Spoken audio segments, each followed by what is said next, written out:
My name is Deyanira, and I have been attending Amazing Grace for a little over 15 years. I started coming to church when I was a freshman in high school and started in youth ministry. When I was in elementary school, I went to school with Leanne Snow, now Leanne Morgan, and met her when we were in the first grade. And we went to separate junior high schools, so during that time, she started going to youth group, and she would call me every single Sunday to invite me to youth group. And I didn't grow up going to church, so it was kind of an uncomfortable idea for me to come to church, and so I came up with every excuse in the book to not go. And she asked for weeks on end, and eventually I just said no. And I think that she just prayerfully brought me before the Lord and just prayed for my salvation from then.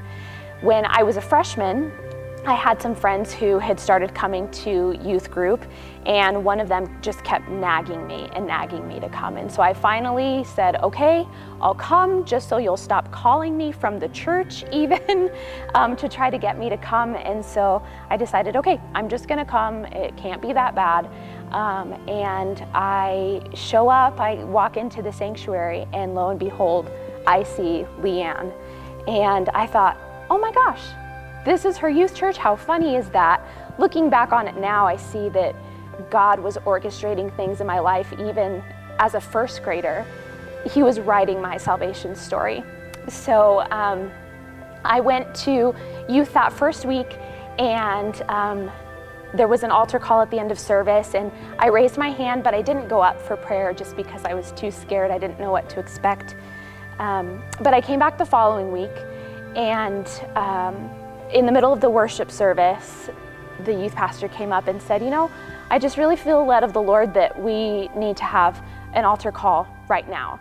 And also looking back on that now as an adult, seeing that even as I was getting to know the whole praise and worship experience and what that was and what that meant, and that God used that then to piece that together in my salvation story. And eventually I got involved in worship ministry. And all of my life, for as long as I can remember, I've always wanted to sing, always. That's all I ever wanted to do.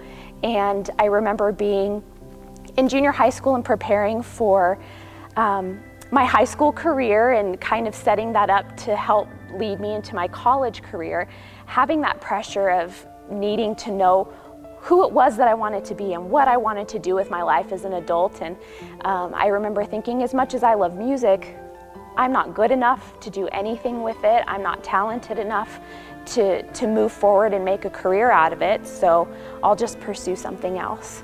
And coming into youth, seeing what praise and worship was and what it meant to the Christian life and what it meant to the Christian lifestyle and in our act of worship, one of the avenues of worship was praise and worship. And I remember kind of being a little bit unsure of what it was, but also being so intrigued and thinking, okay, these people are singing and playing instruments, but they're doing it for a purpose. They're doing it for something that matters. So I got involved in youth worship pretty quickly, and I've been serving in that area ever since. Now 15 years later, I've done it in youth and young adults ministry, and now am serving in that capacity in main service worship. And so again, now all of these years later, having grown up a little bit and experienced different things in life, I hold that opportunity of being able to lead others in the presence of God within the vehicle of praise and worship. It's such an honor and such a privilege to be able to help people just get in the presence of God and seek His heart and seek His face and just come to the altar and to help people tell the God of the universe how much they adore Him is just an incredible and special privilege that I'm so thankful that I have the opportunity to be a part of, to help facilitate that with people in their walk. I got married at a very young age, and I was married for 5 years. And shortly after our 5th anniversary, I got a divorce. It's amazing walking through that sense of feeling like a failure, whatever the circumstance is, and the emotions that a person can experience in a day. It's confusing, and it can shake you, and it can be really daunting to just live everyday life when you're facing such an overwhelming burden. And I remember just thinking, because I served in an area of ministry where what I do is seen, I am seen by a lot of people being on stage. I remember the enemy trying to feed me lines of, "You're not worthy of leading people in worship when you've failed. You're not good enough. You are not worth it."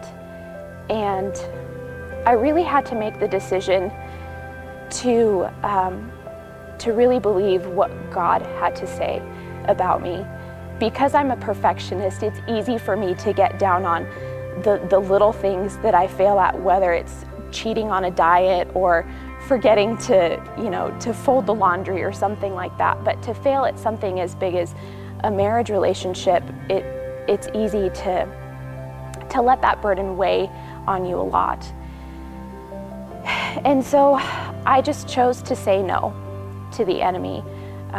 I chose to just cling to God and cling to what I knew I was called to do in that moment, even though I didn't know what each day would bring, even though I didn't know if I would be able to stay in my house and afford my mortgage payment and keep my car. I just knew that I needed to stay planted where God had called me to be planted, and that was to stay in this church and to stay plugged in with the people who I knew loved me for me and believed the best for me and believed that I was worth more and that I was capable of doing so much more, and could believe with me that God had called me to do something great. And so I stayed plugged in. I chose not to believe the lies of the enemy that people might think poorly of me, because I decided to still stay plugged in and still served in an area where I was seen on a weekly basis. In my time with God, I knew that if I were to stay plugged in and stay within praise and worship, that people would see me walk through one of the most difficult things that people walk through, but that I could come into the presence of the Lord and say, "You know what? No, I'm not perfect. I'm broken, but God can restore me and my story and use it for something good." I would always want my story to be something that would communicate the glory and honor of God, that we still have to be disciplined and we still want to make right choices, but that God can take our messes and turn them into something beautiful.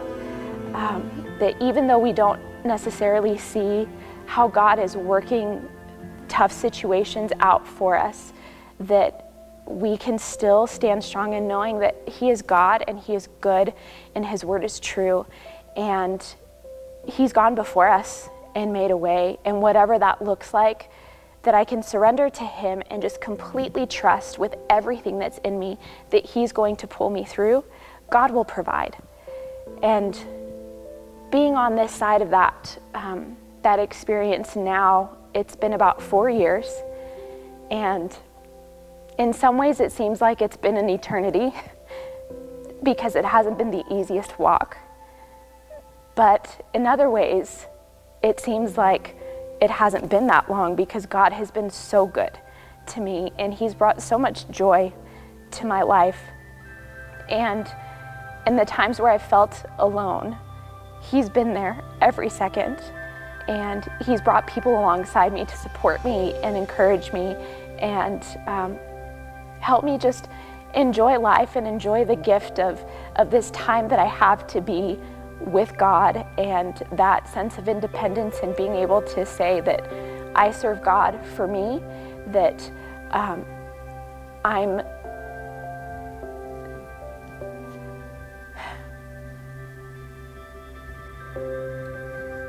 spending time in the presence of God now is so much more important, because he's helping me lay down the groundwork to create a legacy that I believe is going to surpass my lifetime and the life of my children that I was convinced that I never wanted to have. But I have this new perspective and understanding that my brokenness and my failures, God is turning around for something good that is going to minister to people who I have contact with now, who are in my sphere of influence now, but ultimately we're laying down the groundwork for generations to come who will further God's kingdom because of my willingness to say, God, do what only you can do. And I think that that's the greatest piece of my whole story, that God has brought me through one of the most difficult seasons, and I still know that he's good, and I look forward to that time where I can share that with my kids and help further what God wants to do in me and through me. And that's my story.